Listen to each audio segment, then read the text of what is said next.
기도하겠습니다. 하나님 아버지, 성도들이 주님 앞에 나오면서 빈손 들고 나오지 않고 하나님께 감사하는 마음 가지고 신앙 고백을 가지고 이렇게 예물을 준비해서 하나님께 기쁘게 올려드리고 또 주님 앞에 말씀을 사모할 수 있게 해주신 것을 감사드리옵나이다. 하나님 아버지, 감사하는 그 마음에 기쁨이 충만케 하시고 감사하는 그 마음 속에 믿음이 더욱 견고해지게 하여 주시고 감사하면서 하나님 나라를 소망하는 그 소망이 더욱 확실하게 하여 주옵시기를 간절히 기도드리옵나이다. 하나님 아버지, 부와 귀가 주님에 있고 강하게 하심과 능하게 하심이 주님의 손에 있는 것을 믿사오니 사랑하는 종들을 붙드시고 강하게 하시옵소서, 능하게 하시옵소서. 이들을 주의 일을 위해서, 주의 선한 일을 위해서 적극적으로 사용하여 주옵소서. 예수님의 이름으로 기도드립니다. 아멘. 오늘 저녁에는 우리 믿음에 대해서 좀 생각을 해보려고 합니다. 내가 정말 올바른 믿음, 진실한 믿음을 가지고 있는가? 아니면 일시적인 믿음, 지적인 믿음, 거기에 머무르고 있지 않는가 하는 것들을 한번 점검해보는 그런 시간이 됐으면 좋겠습니다. 고린도후서 13장 5절 말씀에 보면은 너희가 믿음 안에 있는가 너희 자신을 시험하고 확증하라 하는 그런 말씀이 있습니다. 테스트, 시험하라 말은 테스트 해보란 말이고요. 확증하라 하는 말은 확실한 증거를 찾아보라는 이야기입니다. 여러분이 하나님을 믿고 예수 그리스도를 믿는 그 믿음의 증거가 있습니까? 그 증거가 어디에서 나타나고 있습니까? 이렇게 확실하게 간증할 수 있는 그런 믿음을 확실하게 드러낼 수 있는 그런 증거가 어디 있습니까? 이런 것들을 한번 생각해 볼 수 있게 되기를 바랍니다. 우리가 믿음의 단계를요 한 세 단계로 나누어 볼 수가 있습니다. 첫 번째 단계는 초보의 단계라 이렇게 말할 수 있고요. 두 번째 단계는 순종의 단계, 혹은 다른 말로는 말씀을 경험하는 단계라고 이렇게 말할 수 있겠고요.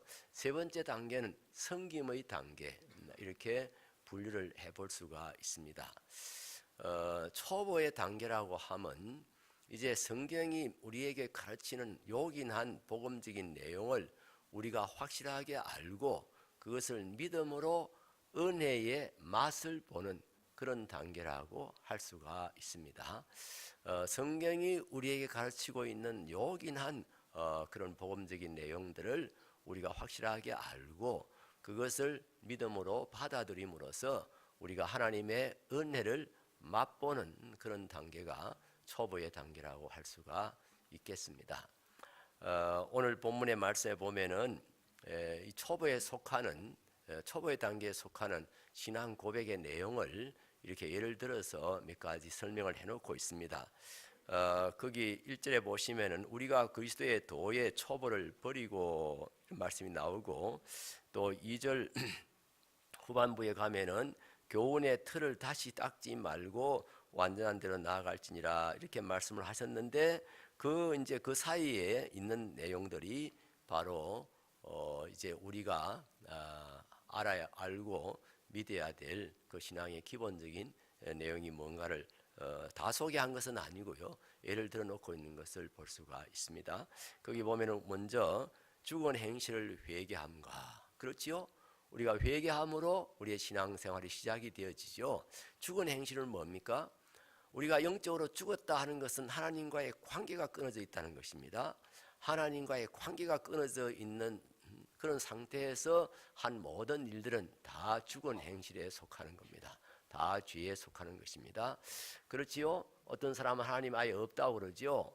어떤 사람들은 하나님이 있다는 것은 인정하지만 그 하나님을 예배하지도 않고 하나님께 감사하지도 않고 그 하나님하고 아무 관계 없이 그냥 그렇게 자기 마음대로 그렇게 사는 사람들이 대부분이지요. 이런 사람은 영적으로 죽은 사람들이란 말이에요. 보기에는 멀쩡하게 살아있지만은 영적으로 죽은 사람입니다. 그래서 죽은 행실이라 하면 우리가 예수 믿기 전에, 하나님 믿기 전에 행했던 모든 잘못된 일들을 가리키는 말입니다. 그것을 회개함으로 우리 신앙생활이 시작이 됩니다. 많은 사람들이요, 목사님들이 예수 믿고 구원 받으십시오, 예수 믿고 복 받으십시오 이렇게 하는데, 물론 이렇게 시간이 충분치 못하기 때문에 앞에 말을 거두절미하고 하는 경우가 있지만은, 본래 우리가 복음을 전할 때 첫 번째는 회개하라는 것입니다. 우리 죄를 깨닫고 회개하는 것이, 회개함으로써 우리가 신앙생활에 이제 입문하게 되는 것입니다. 보십시오. 세례 요한이 복음 전할 때 그 메시지 첫 마디가 뭐죠? 회개하라, 천국이 가까웠다. 우리 예수님 뭐라고 말씀하셨죠? 회개하고 복음을 믿으라. 이렇게 예수님께서 설교하실 때 첫 설교의 내용이 바로 그것이었습니다. 우리가 회개해야 됩니다. 하나님 앞에서 잘못되게 살아온 모든 삶을 회개하셔야 됩니다. 그러면 하나님께 대한 신앙과, 그렇지요? 이제 하나님에 대한 신앙을 먼저 갖게 되지요. 하나님이 천지 만물을 창조하셨다, 그 하나님께서 우주 만물을 다스리신다, 보존하신다, 이제 그런 신앙을 우리가 갖게 되는 거죠. 세례는요, 예수님과 관련되어져 있습니다. 세례는 예수님. 여러분, 세례를 받는 세례의 내용이 어떤 것이 있습니까? 크게 세 가지로 말할 수 있는데요. 첫째는 너는 예수 그리스도의 보혈로 씻음 받았다 하고 이렇게 확인을 하는 것입니다. 목사님이 세례를 베풀 때 물을 뿌리지요. 물을 뿌리는데 이것은 예수 그리스도의 보혈로 우리를 씻는 것을 상징합니다. 상징이 조금 제가 보기에는 너무 지나쳐요. 그래서 저는 장로교인입니다만은 침례가 좋다 싶어요. 물에 한번 푹 담갔다 꺼내야지. 물 이렇게 몇 방울 뿌리면서 씻었다 이렇게 말하기에는 좀 그렇지 않나, 이런 생각이 들 때가 있습니다. 어쨌든 세례는 첫째 내용은 너는 예수 그리스도의 보혈로 제씻음 받았다 하는 것을 확인하는 것이고요. 두 번째는 너는 거듭나서 하나님의 자녀가 됐다 하는 겁니다. 너는 거듭나서 이제 하나님의 자녀가 됐다고 도장을 딱 찍어주는 거란 말이에요. 그 다음에 세 번째로는 자기 자신을 하나님께 헌신한다는 의미가 있습니다. 우리가 세례받을 때 되게 무릎을 꿇고 이제 세례를 받는데, 하나님 앞에 무릎을 꿇는 겁니다. 주님 앞에 무릎을 꿇는 겁니다. 이제는 저는 세상 따라 살지 않고 내 뜻 따라 살지 않고 주님을 따라 살겠습니다. 오직 하나님을 받들고 하나님 앞에 순종하면서 살겠습니다. 나를 받아주십시오 하고 하는 헌신의 표시가 있습니다. 표현이 있습니다. 이게 세례고요. 그 다음에 안수가 나오지. 안수는 성령님과 관련되어 있는 말입니다. 성령께서 우리를 기름 부으시지요. 그래서 엉션이라는 말이 있죠. 기름 부으심이란 말이 있는데, 안수한다고 하는 것은 성령의 기름 부으심을 이제 염두에 두고 하신 말씀이고요. 그 다음에 죽은 자의 부활과 그리고 영원한 심판에 관한, 그렇죠? 우리가 죽어도 부활하는 걸 믿지요. 그리고 또 영원한 심판이 있다는 것을 믿으시지요. 이런 내용들, 가장 기본적인 내용들인데, 이걸 가르쳐서 그래서 히브리스의 사도신경이다 그렇게 말하는 사람들이 있습니다. 우리 사도신경 여러분 잘 아시잖아요. 나는 전능하신 아버지 하나님 천지의 창조주를 믿습니다. 나는 그의 유일하신 아들 우리 주 예수 그리스도를 믿습니다. 우리 이 소풍교회는 아직도 옛 번역을 사용을 하시던데요. 뭐 관계는 없습니다만은 저는 새 번역이 더 좋습니다. 왜냐하면 누가 믿는지를 아주 확실하게 이야기해요. 내가 그 전능하사 천지를 만드신 옛 번역에는 보면 내가 믿사오며 내가란 말이 한 번밖에 안 나와요. 그런데 그러니까 어물어물 하면서 이게 뭐 우리 마누라가 믿는 건지 뭐 우리 아들이 믿는 건지 그냥 어물어물 하는데, 새 번역은 본래 영어는 주어가 분명해요. 영어는요. 우리말은 주어를 되게 숨기고 하는 경우가 많은데요. 나는 전능하신 아버지 하나님 천지의 창조주를 믿습니다. 나는 우리 주 예수 그리스도를 믿습니다 하고, 나는 성령을 믿습니다 하고 그렇게 고백하는 거죠. 그래서 그런 사도신경이 뭐예요? 성경이 우리에게 가르치고 있는 가장 요긴한 교리들, 가장 요긴한 내용들을 이제 묶어서 고백하는 것 아닙니까? 이렇게 성경이 우리에게 가르치는 가장 요긴한 내용들을 우리가 확실하게 알고 그것을 믿음으로 하나님께서 우리에게 주시는 은혜를 맛보는 단계까지를 가르쳐서 초보의 단계다. 그렇게 이야기를 합니다. 그런데 제가 목회하면서 가만히 이렇게 보니까요, 우리 한국 교회 성도들은 이 초보가 제대로 안 돼 있는 경우가 아주 많아요. 아주 많아요. 제가 가끔은 우리 교인들한테 한번 시험을 한번 쳐볼까 그런 생각을 할 때가 있어요. 실제로 우리 교회에서 이제 권사님 되실 때 또 이제 뭐 집사님 임직할 때 장로님들은 노예에서 이제 이렇게 지체합니다만 제가 시험을 치는데요. 시험을 치면서 제가 이렇게 물론 성경 교리도 시험 치고 성경 상식 시험도 치고 뭐 이렇게 하지만은 저는 꼭 하나 또 시험 치는 게 있습니다. 신앙 고백을 해보라고 시험을 칩니다. 자기 자신이 자기가 믿고 있는 내용을 한번 이렇게 정리해서 서술해봐라. 논술 시험이죠. 내가 믿는 믿음의 내용을 한번 정리를 해서 써봐라. 이러면 다들 기겁을 합니다. 목사님, 이거 갑자기 이런 문제를 내면 우리가 어떻게 대답할 수가 있습니까? 아니, 그게 뭐 준비할 필요가 있냐? 10년, 20년 신앙생활 내가 왔는데 그럼 뭘 믿었냐 그동안에? 그 당신이 믿는 믿음의 내용을 한번 정리해보라 하는데 그게 뭐 어렵냐? 그래도 뭐 좀 생각을 해야 나오지. 갑자기 생각하면 그게 나옵니까? 뭐 이런. 그래서 제가 우리 그 세례 받는 사람들의 신앙 고백이 있지 않느냐고. 저희 교회에서는 세례 받으려면은 여러 절차가 있는데 마지막 절차가 신앙 고백을 제출하는 겁니다. 자기가 믿는 신앙의 고백을 제출하는 건데 그 이제 아무리 열심히 제가 세례반 공부를 열심히 시킵니다만은 그래도 이제 갑자기 신앙 고백 써라 하면 잘 못 써요 다들. 이 뭐 10년 20년 다닌 사람도 잘 못 쓰는 파인데 이 뭐 이제 교회 나온 지 얼마 되지 않은 사람이 어떻게 씁니까? 그래서 제가 다 가르쳐 줍니다. 교회 나오게 된 동기, 그 다음에 신앙생활 시작하고 난 후에 변화, 뭐가 변했는지. 뭐 어떤 사람은 뭐 신령한 거 이런 거 생각하는데 그거 아니고요. 그냥 그야말로 예수 교회 다니기 시작하면서부터 변화된 거 있잖아요. 그러니까 우리 어떤 자매는 전에는 교회 다니기 전에는 주일날 이번 주말에는 뭐 할고 어디로 놀러 갈까, 뭐 산으로 갈까, 뭐 이래 하다가 뭐 별로 또 갈 데도 없고 하면 그냥 잠이나 실컷 자지 뭐 이랬는데 자기가 교회 나오고부터는 이제 토요일부터 가슴이 설레고 내일 또 주일 가서 예배 드려야지 목사님 무슨 말씀하실까 자기가 그런 생각을 하게 됐다고. 근데 그런 걸 쓰는 거예요. 그 다음에 이제 중요한 것이 내가 믿는 하나님입니다. 그 제목을 그렇게 제가 다 줍니다. 내가 믿는 하나님. 1번 하나님 아버지는 어떤 분이시며 우리를 위해서 무슨 일을 하셨고 지금은 무슨 일을 하고 계시는가. 2번 예수님은 어떤 분이시며 우리를 위해서 무슨 일을 하셨고 지금은 우리를 위해서 어떤 일을 하시는가. 세 번째, 성령님은 어떤 분이시며 우리를 위해서 무슨 일을 하시고 계시는가. 그 다음에 큰 4번, 우리가 신앙생활하면 하나님 믿고 예수 잘 믿으면 우리가 받는 은혜와 복이 뭔가. 그 다음에 5번, 내세의 소망이 뭡니까? 우리가 가진 내세의 소망이 뭡니까? 그렇게 제목을 줍니다. 그 제목에다가 그냥 자기가 이렇게 답을 쓰듯이 이렇게 쓰면 돼요. 그것도 또 못 써내는 사람이 참 많아요. 그래가지고 아이고 목사님 저는 세례 못 받겠어요. 도저히 이걸 쓸 수가 없어요. 아니 어쨌든 자기 손으로 써내는 게 굉장히 중요해요. 그래서 제가 아예 모범 답안지를 줍니다. 어떤 분이 아주 잘 쓴 분이 있어요. 제가 제 책에도 그걸 인용을 해놓고 있습니다만 아예 그래서 그걸 아예 프린트를 해가지고 다 나눠줍니다. 그거 보고 너 당신도 이걸 보고 그렇게 하여튼 써봐라. 당신 말로 써봐라. 이렇게 합니다. 그게 자기가 직접 써보는 거 카피를 하더라도 컨닝을 하더라도 직접 써보는 거하고 그냥 말로만 뭐 예수 믿습니다 하는 거하고는 하늘과 땅 차이입니다, 여러분.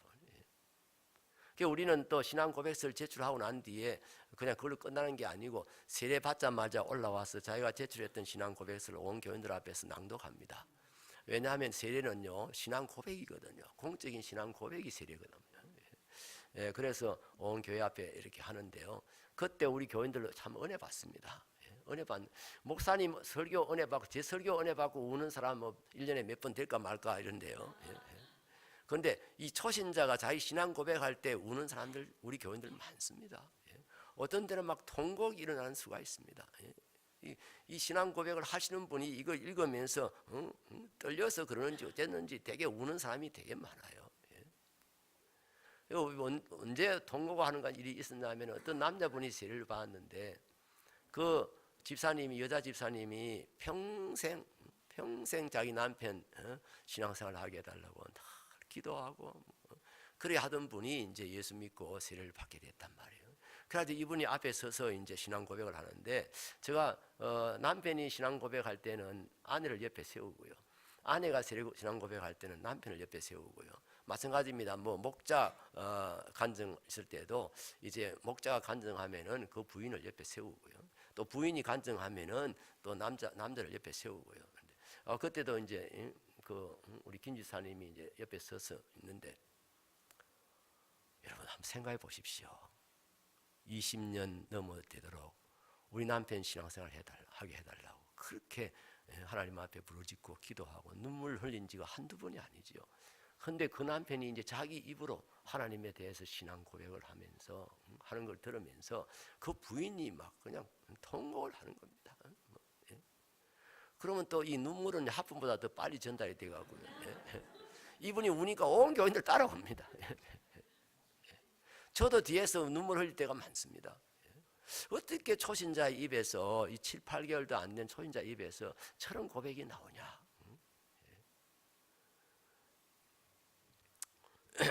예.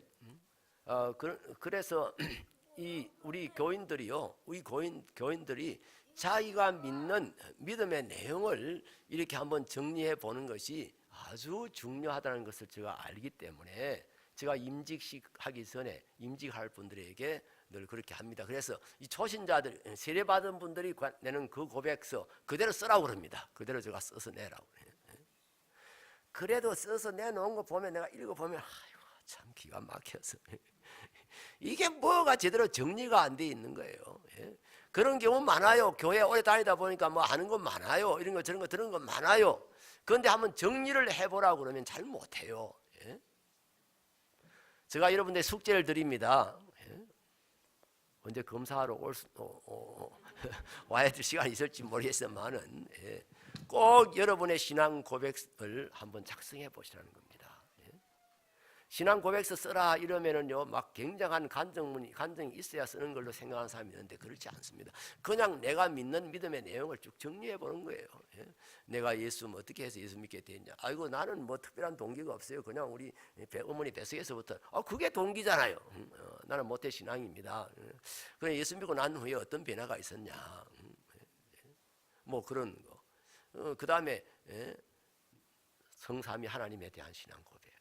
그러면 우리가 예수 믿고 받는 하나님의 은혜와 축복에 대한 고백, 그리고 내세 소망에 대한 고백, 그걸 한번 다 정리를 해놓으란 말이에요. 이 기본이 잘 되어 있어야 됩니다. 기초가 잘 되어 있어야 됩니다. 제가 목회하면서 아주 정말 절절하게 깨달은 것이 그겁니다. 이 기본이 잘 되어 있어야 그 신앙이 똑바로 서서 잘 자랍니다. 그래서 저는요 세례받을 때까지를 아주 제가 이제 책임진다고 생각합니다. 어떤 사람이 우리 교회에 나왔어요. 그 사람이 세례받을 때까지 그건 제가 이제 책임을 집니다. 내가 엄마로서 신앙의 하나의 그 어머니 같은 역할을 해요. 내가 낳는 거지요 이제. 그래서 이제 제가 임신했다 생각하는 거죠. 태교를 잘 시켜야 됩니다. 세례받을 때는 그냥 세례받았다는 것은 이제 그야말로 이제 태어난 거고요. 세례받기 전까지 아주 야무지게 교육을 시켜서 그래서 세례받도록 그렇게 해놓으면은 우리는 세례받으면은 그 다음에 이제 일치월장 이렇게 자라는 것을 볼 수 있습니다. 교만한 이야기인데요. 우리 교회에서 세례받았다 이러면은요 다른 교회에서 5년 10년 서리집사 한 사람들보다도 더 수준이 높은 사람들이 많습니다.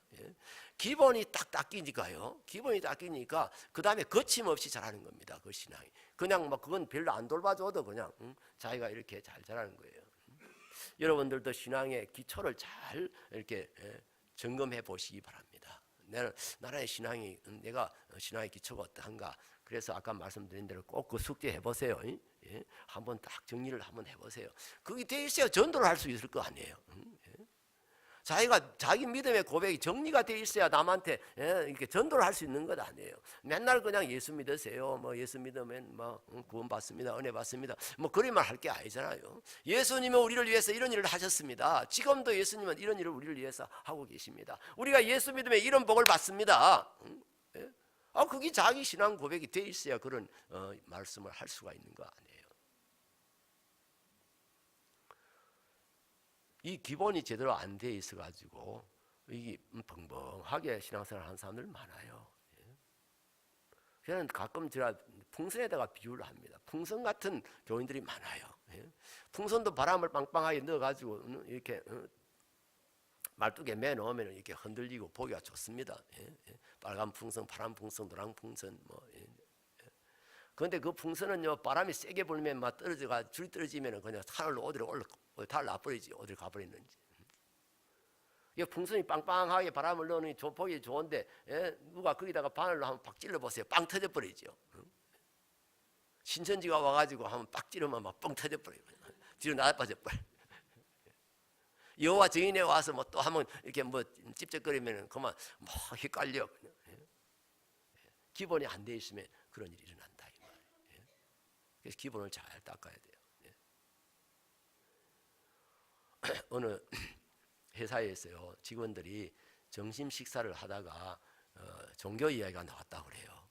그래가지고 뭐 불교가 어떠니 기독교가 어떠니 뭐 하여튼 뭐 이런 이제 이야기 하다가 안 믿는 사람들이 모여서 종교 이야기하면 결론은 뭔지 아십니까? 항상 결론이 똑같은 결론을 내는데요. 종교라는 게 별거냐? 다 착하게 살고 좋은 데 가자는 이야기 아니냐?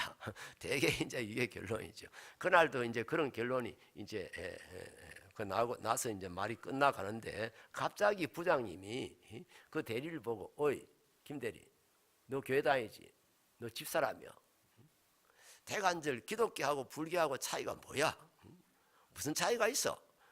이 질문을 했단 말이에요. 갑자기 어벙한 집사가 갑자기 뭐 기독교하고 불교하고 뭐가 다르지 생각하니까 아무 생각이 안 나. 뻥해져 가지고 그냥. 그래 엉겹결에 하는 소리가 헤어스타일의 차이가 있는 게 아닐까요?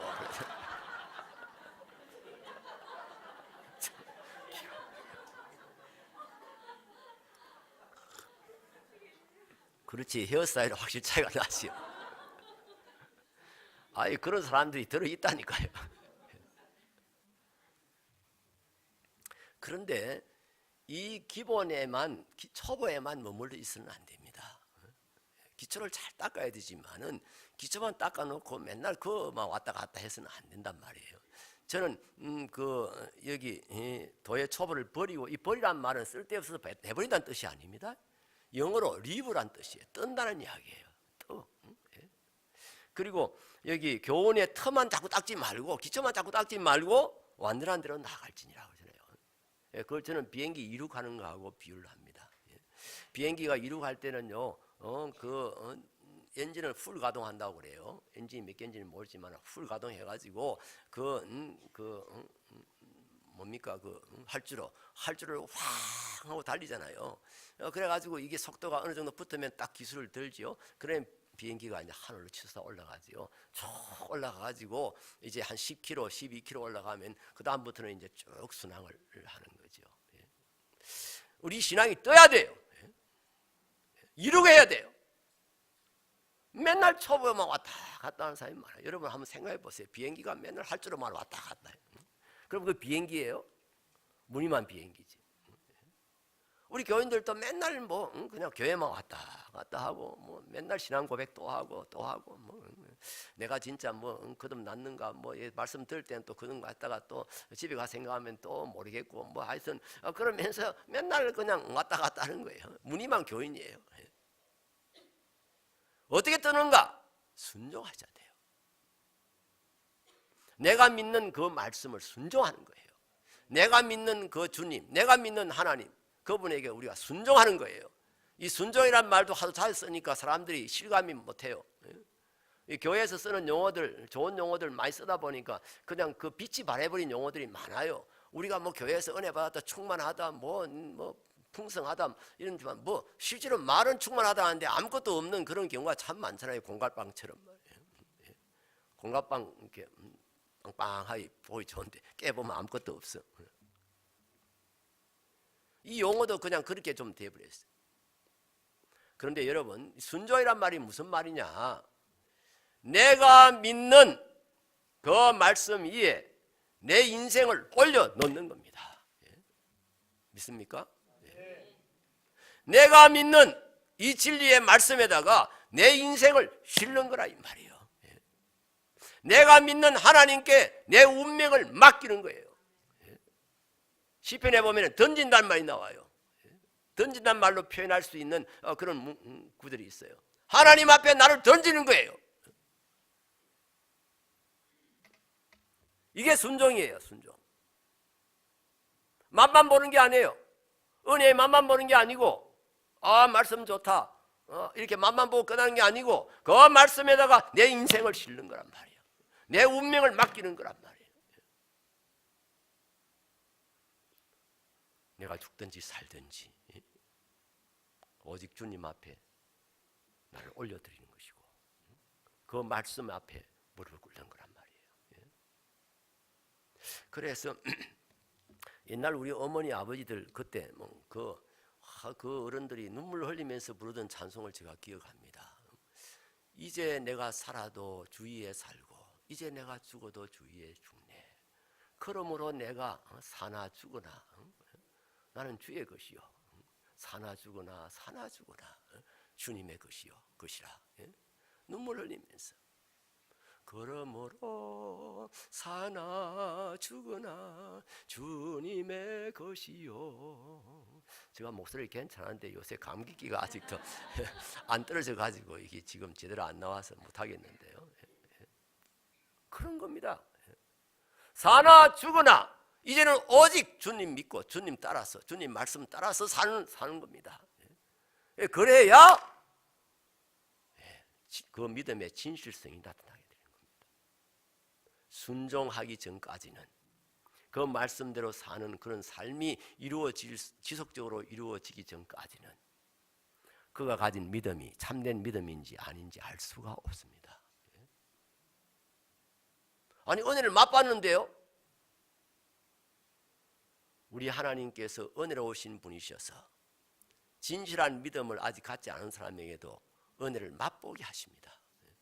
심지어 불신자들에게도 하나님의 은혜를 맛보게 해주십니다. 그런데 맛만 보고 다니면은요 언제 타락할지 모릅니다. 심각한 문제가 생길 수 있습니다.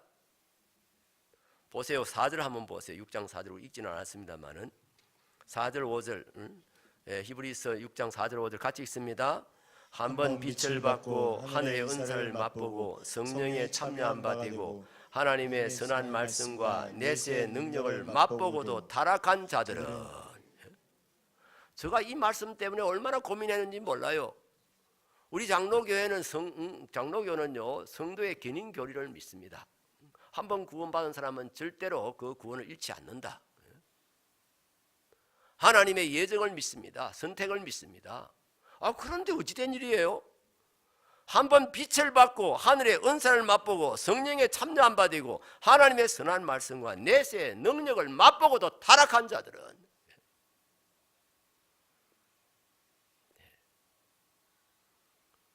제가 참 고민 많이 하다가 답을 얻은 거예요. 그렇구나. 맛보고 다닐 때까지는 그 믿음이 진실인지 그냥 지적인 믿음인지 참된 믿음인지 알 수가 없는 거구나. 맛만 보고 다니는 사람들 타락할 수 있어요. 왜요? 맛만 보고 다녔으니까요. 그래요. 교회 오면 맛을 봅니다. 말씀의 맛을 봅니다. 설교 들으면서 마음에 진한 감동이 오고 정말 좋다. 말씀 오늘 은혜롭다. 나가면서 목사님 은혜 받았습니다. 어떤 사람들은 예배 자체에 그냥 은혜 받는 사람도 있어요. 언젠가 우리 교회 초신자 자매가 한 분 나왔는데 제가 보니까요 아예 예배 시작할 때부터 말 때까지 울고 앉았어요. 그래서 내가 나중에 제가 일부러 만나가지고 그렇게 많이 우시던데 참 은혜 받으셨나 봐요. 내가 이랬더니 모르겠어요. 저는 그냥 교회 나와서 앉으니까 왜 눈물이 쏟아지는지 저는 막 왜 우는, 내가 그 옆에 사람이 창피해서 안 울라고 해도 자꾸 이렇게 눈물이 나네요. 예배 분위기, 그 성도들의 그 하나님의 임재에 대한 그런 벌써 느낌을 갖게 되는 거예요. 근데 맘만 보고 끝나서는 안 된다 이 말이에요. 제가 저 아내하고 같이 어디 갔다 오다가 저녁에 뭐 먹을 거 없다면서 그 뭐 좀 사가야 되겠다고 얘가 식품점에 갔어요. 이마트 지하에 가니까 이제 식품들 팔대요. 그래도 이제 저도 따라갔는데 그 이제 식품점에 들어가서 아내는 이제 뭐 산다고 왔다 갔다 하고 저는 뭐 이렇게 양복까지 입고 뭐 집만 갔다 오는 길이어서 뭐 성경도 들고 뭐 이런데 그 식품점에 가서 가니까 뭐 좀 뭐랄까요, 좀 안 어울린다 할까 쫄린다 할까 뭐 그래서 그냥 그 빵 굽는 사람 옆 그 집 그 입구에 그 그냥 누구 서 있었어요. 그랬더니 그 아주머니가 선생님 와서 이 빵 맛 좀 보세요. 이거 가짜 나온 건데요. 아주 맛있어요. 그러면서 가져가 성성 썰어 가지고 하나 주더라고요. 내가 먹어보니까 맛있더라고요. 그래 그분이 이거 빵 두세 개 사가지고요. 그 다음에 우유 한잔 하고 그래 먹으면은 그냥 저녁은 늦건해요. 뭐 이러면서 그러더라고요. 그런데 뭐 내가 안에 저 멀리 있어가지고 그냥 우리 사자 소리를 못 하고 뭐 그냥 밥만 보고 말았어요. 그러니까 이제 제가 그러고 있는데 또 옆에 또 오라 하는 거예요. 또 어떤 아주머니가 선생님 이것도 좀 맛 좀 보세요. 이거 참 맛있어요. 이거요 갈치 속젓인데요. 아주 이거 쌈을 싸먹어도 맛있고 뭐 어째도 맛있고 막 이러면서 이리가 그걸 찍어가지고 뭡니까 이 수시 같은 데다 찍어가지고 저한테 이렇게 주더라고요. 먹어봐. 제가 참 젓갈을 좋아했거든요. 저는 경남 하동군 고전면 고알이라고 하는 곳에서 태어나서 자랐는데요. 거기는 조금 이제 바다에서 약간 떨어진 곳이에요. 그러다 보니까 이제 주로 이제 간갈치나 그다음에 이제 그 젓갈이나 이런 걸 많이 생선을 먹기가 참 힘들어요. 그래서 그때 길들어가지고 그때 그걸 좋아해서 제가 신장이 나빠졌는지 모르겠어요. 제가 신장 때문에 평생을 고생한 사람인데. 하여튼 뭐 그거 먹어보니까 옛날만 나는 거예요. 고향 생각나는 거예요. 어릴 때 먹던 그게 막 아주 그냥 그 참 사실상 지독한 냄새 나는 건데 그냥 내 입에는 그냥 막 향기로운 그냥 그런 맛이 드는 거예요. 그래서 나도 모르게 여보 이거 좀 사면 안 될까? 내가 이랬더니 저 아내가 뭔데? 젓갈이야. 이랬더니 당신은 그런 거 좋아하면 안 돼. 저장식품 좋아하면 안 돼. 이러면서 뭐 안 사줬어요.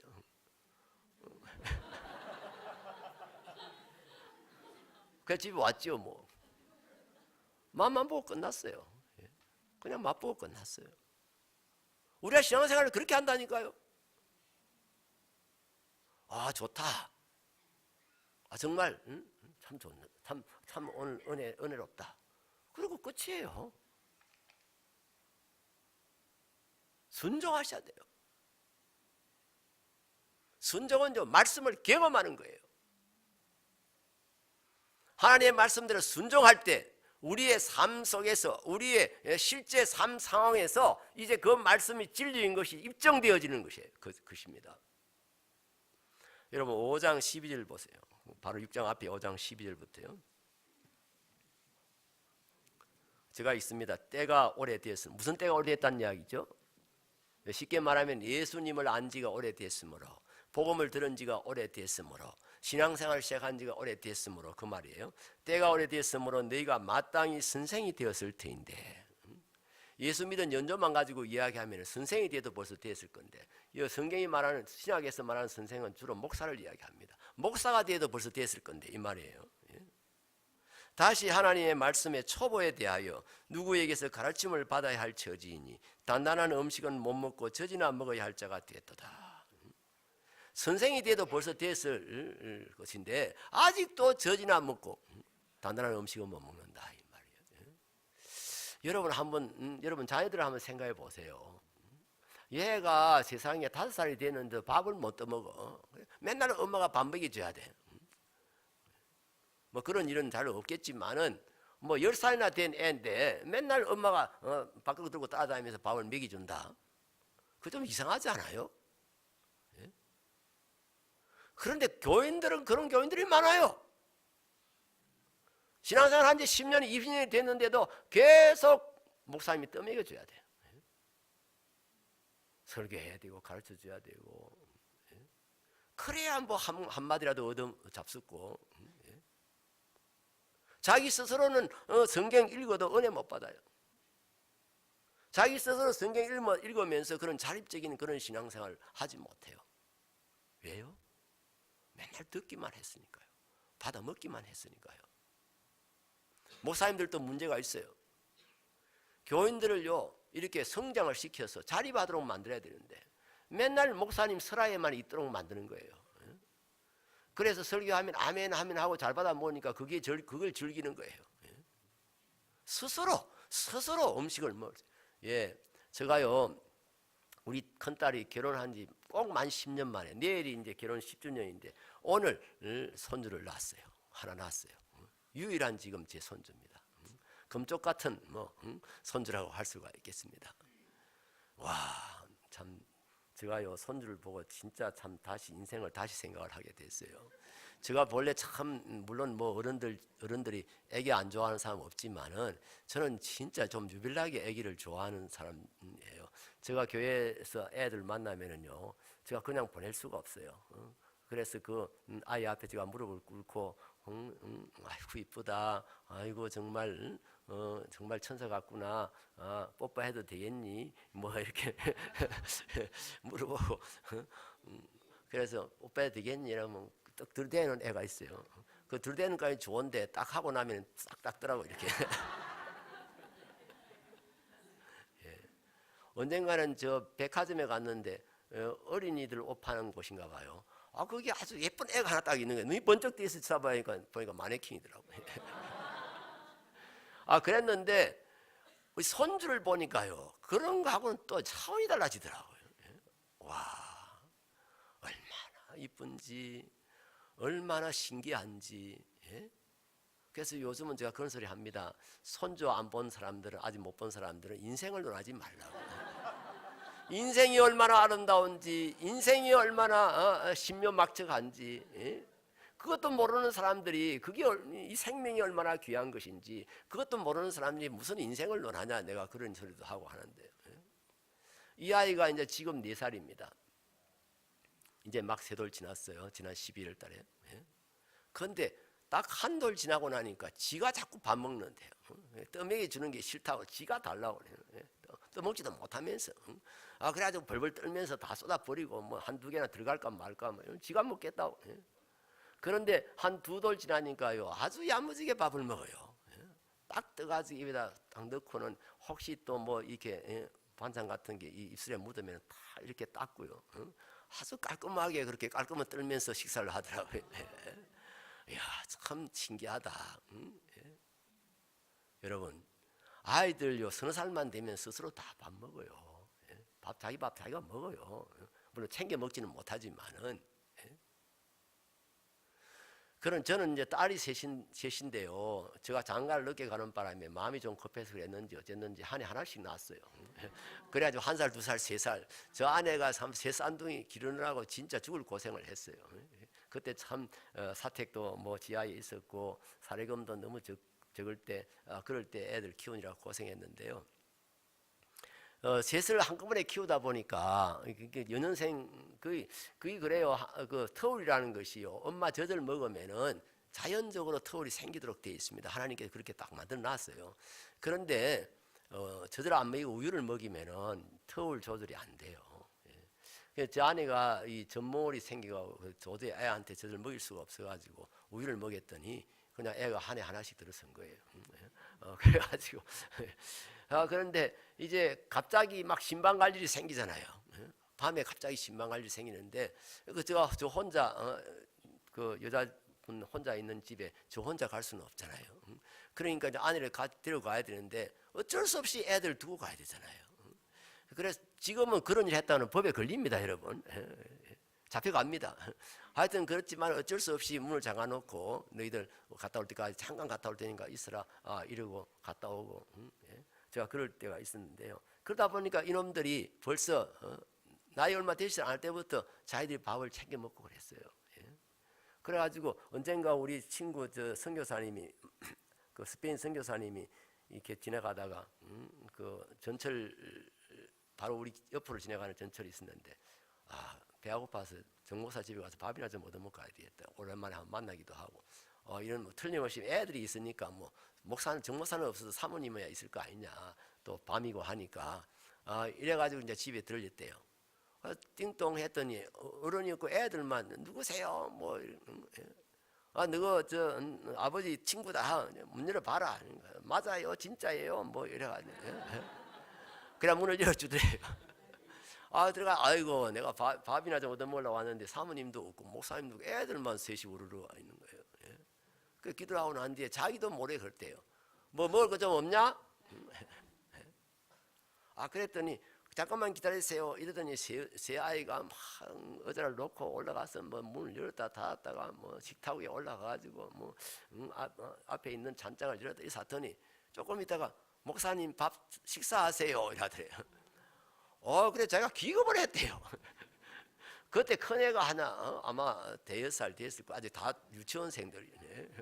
그런데 딱 밥을 차려놓고요. 목사님 밥 드시라고. 지금도 그 이야기 합니다. 우리 친구. 여러분 애를 그렇게 키우라는 이야기 아닙니다. 그렇게 키우란 말이 아니고요. 제가 지금 이 비유를 드는 이유는 아이들이 30살만 4살만 돼도 이렇게 자기 밥도 챙겨 먹고 이러는데요. 이 교인들은 어떻게 된 셈인지 10년 20년 뒤에도 집 앞 못 챙겨 먹는 사람들이 얼마나 많아요. 그래가지고 성경 읽어라 이러면 하도 성경 읽어라서 하니까 안 읽을 수는 없고 성경을 읽는데요. 성경 읽으면 캄캄한 겁니다. 그래서 엉뚱한 소리나 하죠. 잠 안 오면 성경 읽어라. 그게 무슨 소리야 세상에. 신성 모독 아니에요? 어떻게 거룩한 성경 말씀을 읽는데 어떻게 잠이 옵니까? 왜 잠이 올까요? 캄캄하니까. 무슨 말씀인지 뭐 그 말씀이 그 말씀 같고 또 뭐 2장 읽으면 1장을 잊어버리고 뭐 그러니까 지루해지니까 잠이 오는 거죠. 그런데 13절 말씀 보세요. 5장 13절 같이 읽습니다. 5장 13절 이는 젖을 먹는 자마다 어린아이니 의의 말씀을 경험하지 못한 자요. 아직도 젖만 먹고 있는 사람들은 누가 먹여줘야 먹는 사람들은 의의 말씀을 경험하지 못해서 그렇다. 하나님의 말씀을 경험하지 못했다는 겁니다. 그런데 이 번역은 우리 번역은 이렇게 되어 있습니다만은 원문을 읽어보면은요 아주 묘한 뉘앙스가 있는 것을 발견할 수가 있어요. 저는 그것을 그렇게 해석합니다. 여기 경험한 의의 말씀이라는 말씀을 저는 그렇게 이야기하는데요, 설명하는데요.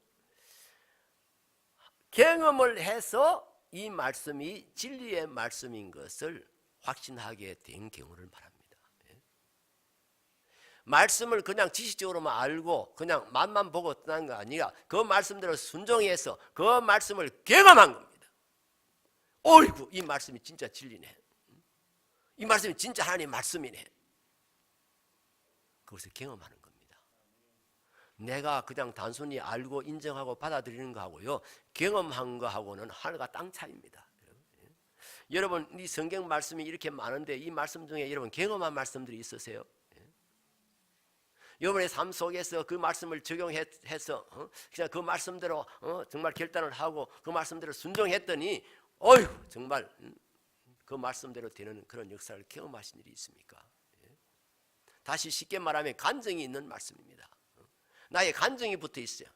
나의 이야기가 내 인생 이야기가 거기에 있어요.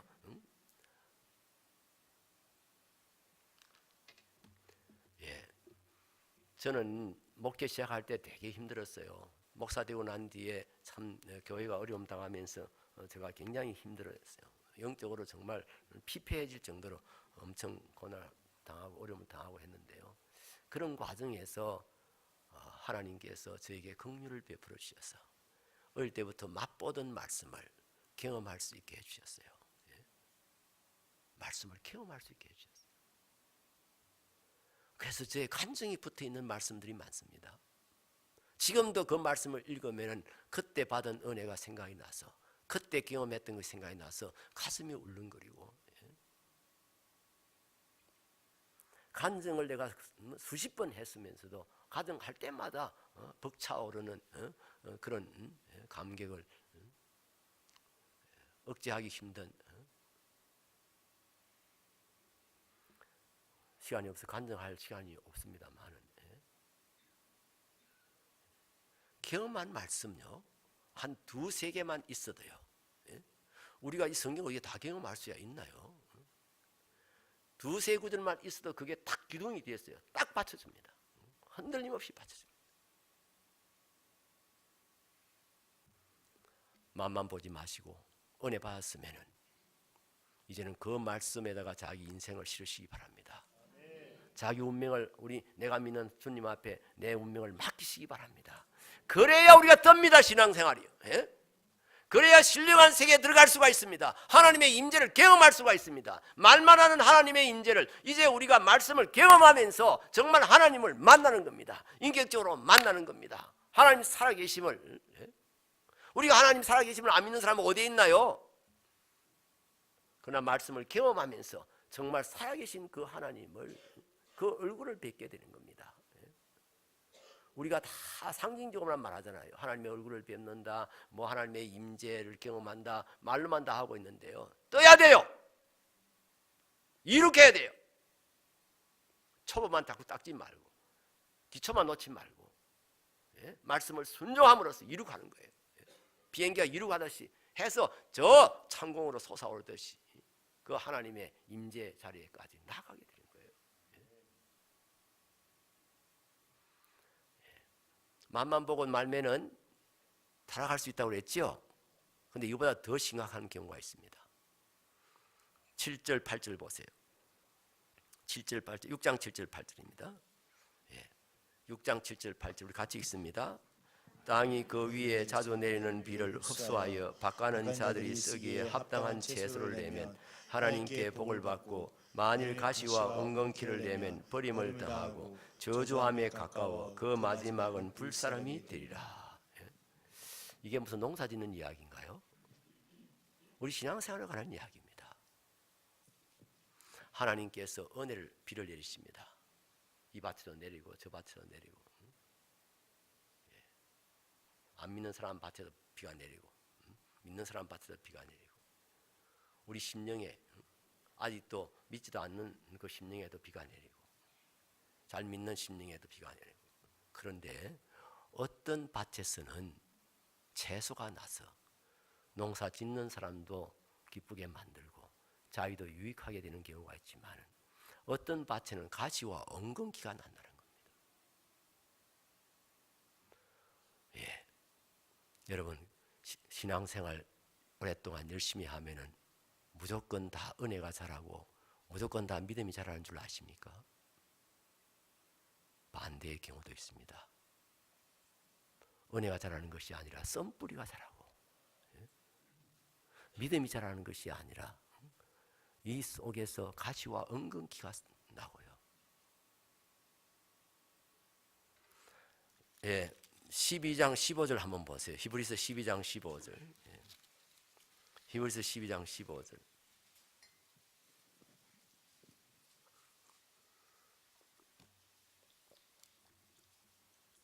같이 읽습니다. 너희는 하나님의 은혜에 이르지 못하는 자가 없도록 하고 또 썬뿌리가 나서 괴롭게 하여 많은 사람이 이로 말미암아 더럽게 되지 않게 하며. 여기 너희는 누구를 말하는 거예요? 안 믿는 사람들한테 이 편지 보낸 거 아니죠? 당시에 성도들에게 이 편지를 보냈단 말이에요. 너희 소풍교회 성도들은 이 말이에요. 하나님의 은혜에 이르지 못하는 자가 없도록 해라. 은혜에 이르지 못하는 사람들이 없도록 해라. 또 썬뿌리가 나서 괴롭게 하여 나 자기도 괴로워하고 남도 괴롭히고 그래서 많은 사람들이 이로 말미암아서 더럽게 되는 그런 일이 일어나지 않도록 해라. 썬뿌리가 자랄 수 있습니다. 저희 선친께서요,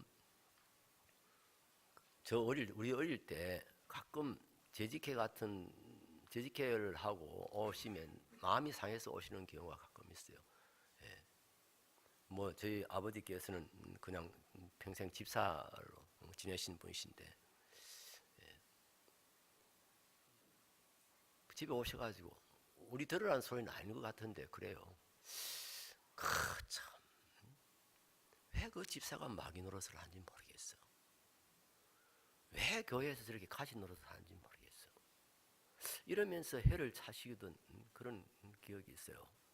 제가 어릴 때 그런 기억이 있기 때문에 제가 목회하면서도 어제 그런 것에 대한 무슨 느낌이 있으니까 야, 저 사람은 왜 신앙생활을 한다는 게 저렇게 왜 저리 가시 노릇이나 할까?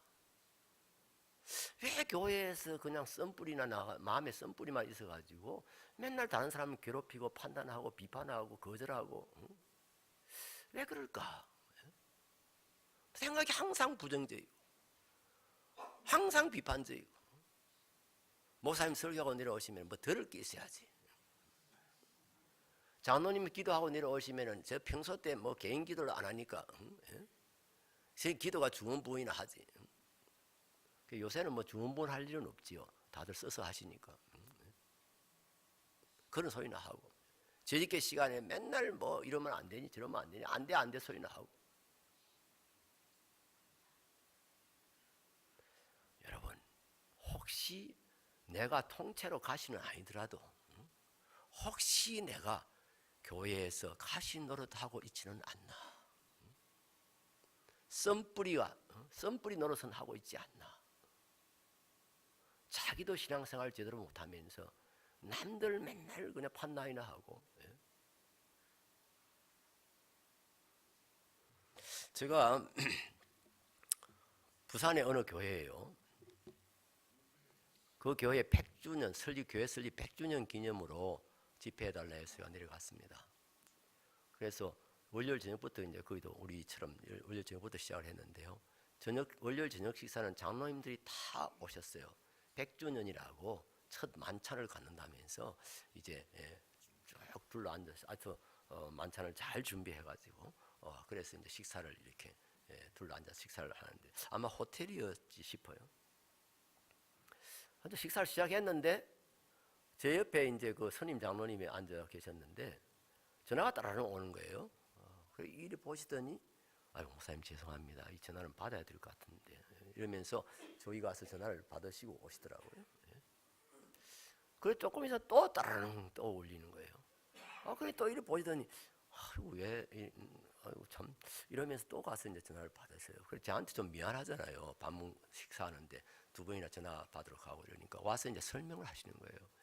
목사님 우리 교회에 좀 이상한 집사가 하나 있는데요. 그 양반이 집회에는 안 올 줄 알았는데 벌써 왔다네요. 그래서 교육자들이 걱정이 돼가지고 어째야 될지. 제 양반이 틀림없이 또 집회 방해하기 위해서 온 것 같은데 어째야 될지. 그래서 걱정이 돼가 전화가 왔다는 거예요. 그래서 그냥 끌어낼까요? 아니 어떻게 끌어낼 수가 있냐. 장정을 갖다가 괜히 시끄럽고 난리만 나는 거지. 그래서 목사님 혹시 좀 이상한 짓을 하는 사람이 있더라도 그냥 그러려니 하고 무시하고 그렇게 목사님 설교하시면 됩니다. 와, 딱 그냥 제가 밥맛이 떨어지는 거 있지. 저는요 부흥사도 아니고 그야말로 저는 순수한 목회자고요. 저 설교도 맨날 목회 스타일로 이렇게 하는 사람인데 그래서 여러분들처럼 조용하게 잘 듣고요.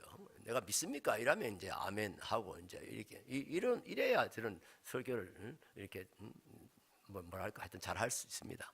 그런데 막 너무 반응이 좋고 막 이래 제가 설교를 잘 못해요. 옛날에 하여튼 제가 40대 후반 때 어떤 순복음 교회에 한번 강사로 간 일이 있어요. 그런데 여는 뭐 어떻게 막 아멘이 세게 나오는지 그냥 내가 뭐 한마디만 하면 아멘. 내가 그냥 이 원고 내용을 다 잊어버리는 거예요. 그래서 내가 죄송하지만 제가 설교할 때는 조용히 들어주시면 좋겠다고 내가 믿습니까 하든지 뭐 할렐루야 하든지 그럴 때 이제 아멘 해주시면 좋겠다고 이랬더니 또 다 졸고 있더라고요. 야 그래서 완전히 제가 그 집회에 완전히 죽을 쓰고 왔던데 딱 그때 그 생각이 나는 거예요. 이 사람이 어떤 사람인지 모르지만 설교하는데 뭐 이상한 짓을 하면은 내가 그걸 어떻게 감당할 수 있을는지. 그래가지고 이제 예배 시간이 돼가지고 올라가서 강당에 딱 앉아서 누군가씩 봤어요. 다 알겠어요. 당장 다 알겠어요. 딱 우리 지금 장로님 앉은 이 자리에 앉았어요. 앞에 앉아가지고 앉았는데 폼이 약간 하여튼 조금 문제가 있는 사람이구나 하는 게 보여요. 그래서 이제 하여튼 뭐 다 순서가 돼가지고 이제 저 설교하러 이제 올라섰어요. 제가 할렐루야 이랬더니 막 이 양반이 벌떡 일어서면서 아멘 막 그리고 이제 제가 또 몇 마디 이렇게 했는데 그냥 또 아무데나 대고 막 아멘 아멘 하는 거예요. 이게 아멘도 박자가 맞아야 되잖아요. 그게 뭐 내 말도 안 끝나서 아멘. 내가 그랬어요. 죄송합니다. 앞에 계신 우리 형제님, 집사님이신지 잘 모르겠으나만은 저는요 너무 반응이 좋아도 설교 잘 못하는 사람입니다. 하여튼 저 설교 들을 때는 좀 죄송하지만은 가만히 조용히 좀 들어주셨으면 좋겠습니다. 제가 이랬더니 교인들이 와 웃더라고요. 그러니까 기가 죽었는지 그만 조용해졌어요. 그래가지고 제가 무사히 설교 끝냈어요. 다 예배를 끝내고 이제 축도를 하는데 축도가 아직 안 끝났는데 뒤에서 우당탕하고 막 난리가 났어요. 왜 이래요? 막 이렇게 막 비명을 지르고. 나중에 알고 보니까요, 이 양반이 축도도 안 끝났는데 먼저 나간 겁니다. 먼저 나가다가 나가니까 이제 뒤에서 이제 교육자들이 뭐 또 저 사람이 무슨 짓 하려고 저렇게 일찍 나오는 거지 싶은 마음이 있었던지 이렇게 눈을 뜨가 쳐다봤대요. 그래요. 그랬더니 이 양반이 다짜고짜로 부목사님을 막 주먹으로 얼굴 때려가지고요. 이 새끼 왜 쳐다봐? 왜 날 비웃어? 뭐 이러면서 목사님을 때려가지고 막 코피가 터지고요. 그리고 한 번만 때리고 마는 게 아니라 막 또 계속 때리려 하니까 옆에 있던 막 집사님들이 엉겨 붙어가지고 뭐 왜 이러냐고 왜 이러냐고. 그래서 나중에 목사님한테는 물어봤어요. 저 양반이 언제부터 저러냐고. 약간 정신이 이상자냐? 아니라고. 전혀 그런 거하고는 관계없는. 언제부터 저렇게 됐냐고. 한 1년쯤 됐다고 그래요. 1년 몇 개월 전에 그 집사 선택 투표를 했는데 이 양반이 몇 표가 안 나왔다 그래요. 그런 사람이 몇 표 나오겠습니까? 그러니까 이 양반이 열받아가지고요. 이것들 봐라. 저것들만 집사 해쳐먹고 나는 아예 표도 안 줘? 나는 이 교회에서 태어난 사람이야. 우리 아버지가 이 교회 설립자야. 나는 50년 동안 이 교회에서 자란 사람이야. 나 같은 사람을 빼고 누가 집사해? 이러면서 이 양반 헷가닥 해가지고 예배를 방해하는 거예요. 예배를 방해하는데 법에 안 걸리도록 방해하는 거예요. 여러분 예배 방해하면 종교의식 방해하면은요 3년 이하의 징역인 걸 아십니까? 그러니까 이 양반은 법에 안 걸리도록 예배를 방해하는데 목사님 설교 시작되면 아멘을 가지고 막 정신을 없게 만들어 버리는 거예요. 아멘! 아멘! 막 이래가지고 막 사람들 교회 처음 온 사람들은 미친놈 다 있네 뭐 이러면서 막 예배 중간에도 나가는 사람도 있고 막 온 교인들이 막 왜 저 사람이 저렇게 미쳐가지고 지금 우리 교회를 다 베려놓고 있단 말이에요. 진짜 미쳤을까요? 아니 무식해서 그랬을까요? 그 당시요 그분이 변호사 사무실의 사무장이었습니다. 지방의 모 대학 국립대학의 법대를 졸업한 사람이에요. 여러분 그 사람이 50년 동안 신앙생활을 하면서 마음에 믿음이 자라고 은혜가 자란 것이 아니고 가시와 엉겅퀴만 자란 겁니다. 썬뿌리만 자란 겁니다.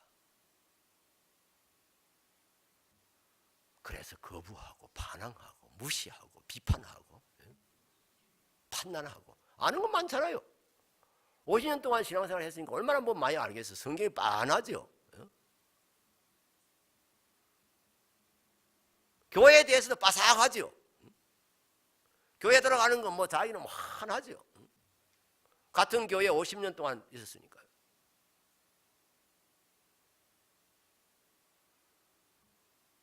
그러니까 맨날 남 비판이나 하고 목사님 설교 비판이나 하고 장로님들 뭐 하는 거가 뭐 믿음이 있니 없니 하면서 욕이나 하고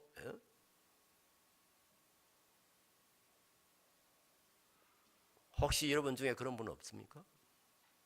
물론 그 부분은 극단적인 경우예요. 극단적인 경우입니다만 비록 정도는 그 정도는 아니더라도 혹시 교회 안에서 죄나 뿌리고 다니는 사람 없으십니까?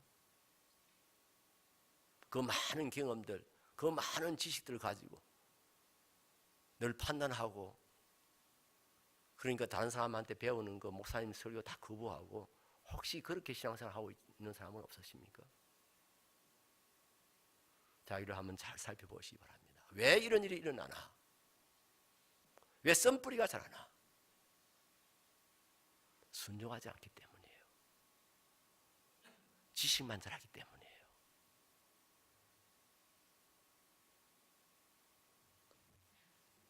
순종하셔야 됩니다.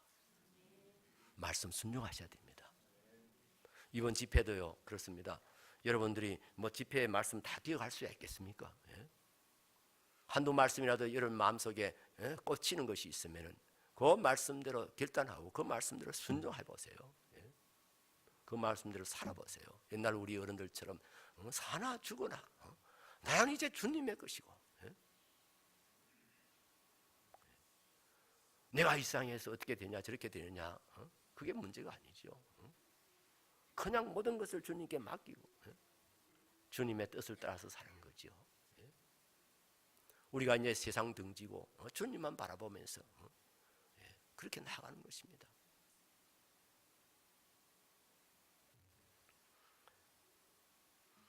그 다음에 마지막은 섬김의 단계입니다. 최고의 단계입니다.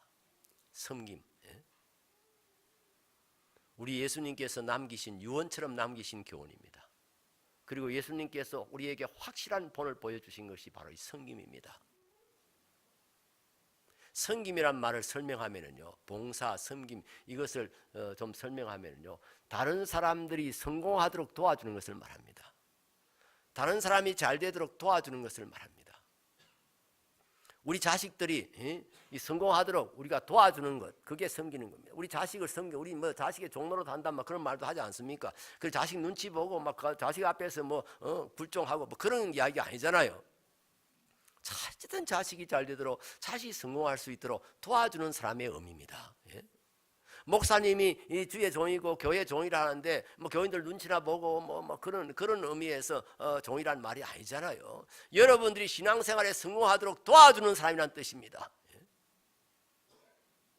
여러분이 인생에 성공할 수 있도록 도와주는 사람. 우리 장로님들이 교회에서 종로로 하는 분들인데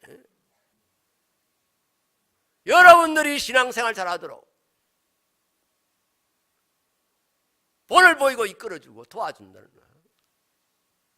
우리 목사님이 목회에 성공할 수 있도록 도와준다는 의미에서 섬기는 자입니다. 도와준다는 의미에서 종입니다. 우리 예수님께서 그 말씀하셨어요. 너희 중에 누구든지 어떤 이 되고자 하면은 종이 되어라. 내가 섬김 받으러 온 것이 아니다. 도리어 섬기러 왔다. 내가 대속제물로 주기 위해서 왔다. 그렇게 말씀하시고 십자가에 못 박혀 죽으셨습니다. 죽기까지 자기 생명을 바쳐서 우리를 살려주신 분이 예수님이십니다. 그래서 우리가 믿음이 좋아졌다, 이제 어른이 됐다, 신앙의 어른이 됐다 하는 말은 이제는 남을 도와주는 사람이 됐다는 이야기입니다. 여러분, 어른과 미성년, 성년과 미성년을 어떻게 구별합니까? 일반적으로 나이 가지고 구별하지요. 19세 이상이면 성년이고 19세 이하면 미성년이고. 그런데 정신적으로 실제적으로는 어른과 그 어린 사람을 구별하는 기준이 뭡니까? 어른은요, 남을 도와주는 사람이 어른이라고 합니다. 남을 도와줄 수 있게 된 사람, 그렇게 성숙한 사람. 그런데 교회 보면은요, 맨날 도움만 받는 사람들이 많아요. 맨날 남 덕이나 보려고 그러고요. 아까 말한 대로 어린아이여서 맨날 목사님이 떠미게 해줘야 되고, 목사님이 어떻게 또 막 등을 두드려주고, 뭐 찾아주고, 뭐 관심 가해주고. 언젠가 우리 권사님 한 분이 저한테 와가지고, 목사님, 누가 어느 집사가 삐쳤어요. 왜 삐쳤대요? 목사님 그저 인사를 했는데 목사님 인사를 안 받았대요. 여러분, 참 상상이나 할 수 있는 이야기예요. 아니, 교인이 인사하는데 인사 안 받는 목사가 있을까요, 여러분? 아니, 그 교인이 진짜 미워서 막 아이고 그냥 막 저는 지구를 안 떠나나 이런 생각이 들더라도 앞에서 인사하는데 예면할 목사가 있어요. 그리 강큰 목사가 있어요. 그게 무슨 이야기예요? 자기에게 관심이 없다는 이야기 아니에요. 처음 이렇게 인사를 받으면서도 이렇게 막 정말 아이고 집사님 뭔가 좀 필링이 왔다 갔다 하는 그렇게 좀 해줘야 되는데 목사님이 건성으로 했단 말 이 말이죠. 교인들이 다들 다 목사님의 관심의 대상이 되고 교인들이 알아주고 뭔가 이렇게 막 칭찬해주고 늘 그런 것만 바라는 그 어린아이 같은 신앙인들이 얼마나 많은지 몰라요. 교인들이. 남을 도와주는 사람. 내가 이제 믿음이 자라서 믿음이 성숙해져서 이제는 다른 사람을 세워주고 다른 사람을 격려하고 다른 사람들이 신앙생활에 성공할 수 있도록 기도해주고 도와주고 그 단계가 바로 섬김의 단계입니다. 물론 이 단계라는 것이 딱 정해져 있는 건 아니에요. 초보의 단계가 있어가지고 그 다음에 이제 순종의 단계를 넘어야 이제 섬김의 단계 꼭 그런 건 아닙니다. 초보의 단계에 있는 사람도 섬기는 사람들 얼마든지 있을 수 있는 것이고요. 그런데 우리의 목표는 섬김입니다. 다른 사람을 섬겨서 다른 사람들이 유익하도록 그게 하나님의 창조 질서입니다. 하나님이 인생에 주신 창조 질서입니다. 서로 도와하면서 살아야 행복할 수 있도록 그게 하나님께서 그렇게 창조해 놓으신 겁니다. 우리 몸을 보세요. 우리 몸에 기능이 없는 게 있나요? 모든 지체가 다 기능을 가지고 있잖아요. 이 기능들이 다 각자 맡은 기능들을 다 함으로써 몸을 도우잖아요. 그래서 몸이 건강하고 이제 정말 유쾌하게 살아갈 수 있도록 그렇게 되는 거잖아요. 그런데 막 이 오른팔이 화가 났어요.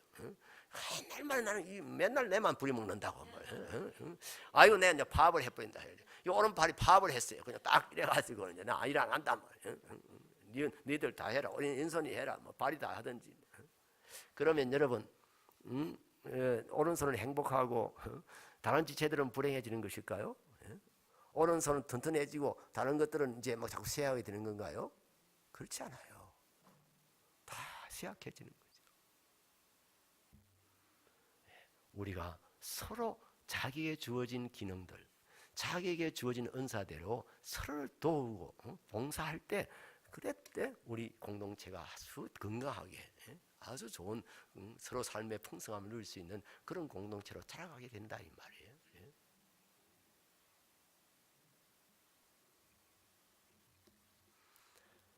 저를 한번 따라서 하시기 바랍니다. 내가 이 세상에 살고 있기 때문에 이 세상 어디엔가 꽃 한 송이라도 더 피어야 하고 내가 이 세상에 존재하고 있기 때문에 이 세상 어디엔가 풀 한 포이라도 더 나야 한다.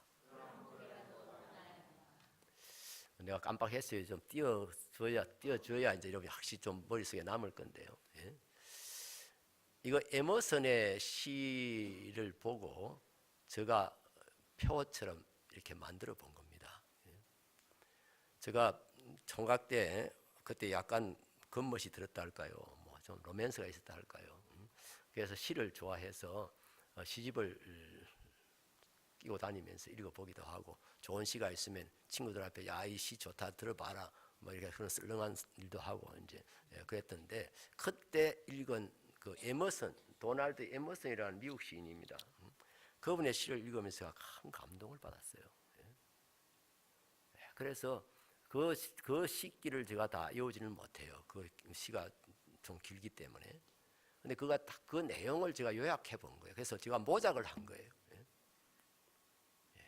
내가 이 세상에 살고 있기 때문에 이 세상 어디엔가 꽃 한 송이라도 더 피어야 되고, 내가 이 세상에 존재하고 있기 때문에 이 세상 어디엔가 풀 한 포기라도 더 나야 된다. 여러분 좋지요? 제가 그때 굉장히 감동을 받은 겁니다. 그래서 제가 생생하게 제가 기억을 하고 있는 겁니다. 그렇다. 정주체가 이 세상에 살고 있기 때문에 이 세상 어디엔가 꽃 한 송이라도 더 피어야 되고, 정주체가 이 세상에 존재하고 있기 때문에 이 세상 어디엔가 풀 한 포기라도 더 나야 된단 말이에요. 여러분들에게 해볼까요?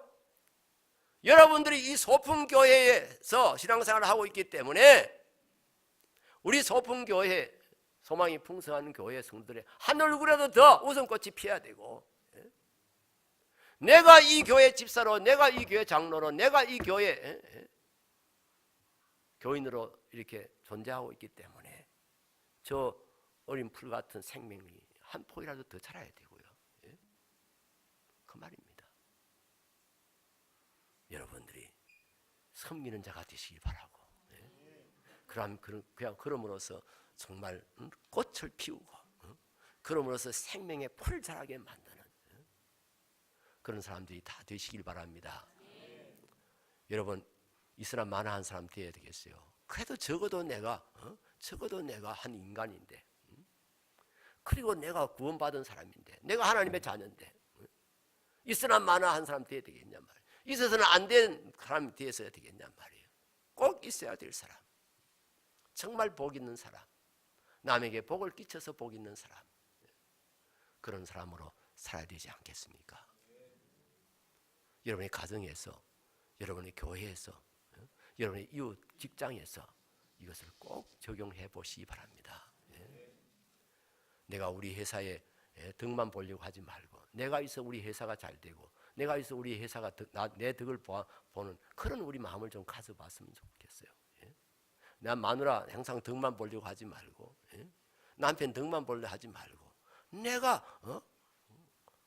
내가 있어서 우리 남편 얼굴에 한 번이라도 더 웃음꽃이 피고, 내가 남편으로 있기 때문에 우리 아내가 행복하다는 말이 입에서 가끔씩 나올 수 있고, 그래야 되지 않겠습니까? 맨날 남편 성질이나 도두고, 또 아내 막 무시하고 아내 성질 도두고, 그러면서 아웅다웅 싸우고, 그래서 나이가 들면 서로 왼수가 된다고 그러죠. 그거는 인생을 거꾸로 사는 겁니다. 신앙생활을 거꾸로 하는 겁니다. 기도하겠습니다. 하나님 아버지, 우리의 믿음이 자랄 수 있도록 성령님께서 말씀으로 역사하여 주시기를 원하옵나이다. 초보의 단계에서 순종의 단계, 곧 말씀을 경험하는 단계로 나아갈 수 있게 하여 주시옵시고, 그리고 성숙한 성도가 되어서 이제는 다른 사람들을 세울 수 있는, 다른 사람들을 도울 수 있는, 다른 사람들을 성공시킬 수 있는 그런 성도들이 되게 하여 주시옵소서. 예수님의 이름으로 기도드립니다. 아멘.